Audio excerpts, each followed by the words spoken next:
নামাজে অনেক সময় রাকাত ভুলে গেলে করণীয় কি? অনেক সময় 3 রাকাত পড়লাম নাকি 4 রাকাত ঠিক মনে থাকে না।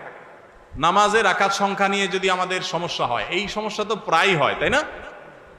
আজকাল যে পরিমাণ দুনিয়ার ধান্দা, নামাজের রাকাতের হিসাব মনে থাকে না। তো রাকাত সংখ্যা নিয়ে যদি আমার ঝামেলা হয়, মনে না থাকে, তাহলে আমি কি করব? আমি দেখব যে আমার কোনটার দিকে প্রবল ধারণা জাগে। 3 রাকাত আর 4 রাকাত দুইটা নিয়ে সন্দেহ হচ্ছে, আমার বেশিরভাগ মনে হচ্ছে 4 রাকাত, তাহলে আলহামদুলিল্লাহ 4 রাকাতই আমি ধরে নিব।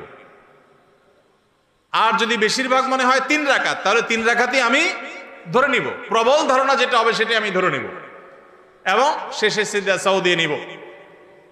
আর যদি আমার 3 এবং 4-এর মাঝখানে আমি দাঁড়ায় থাকি, 50-50, 3-এর দিকেও মন আগায় না, 4-এর দিকেও মন আগায় না, 2-এর দিকেও মন আগায় না, আবার 3-এর দিকেও মন আগায় না, এরকম যদি হয় তাহলে কমটা ধরে নিব।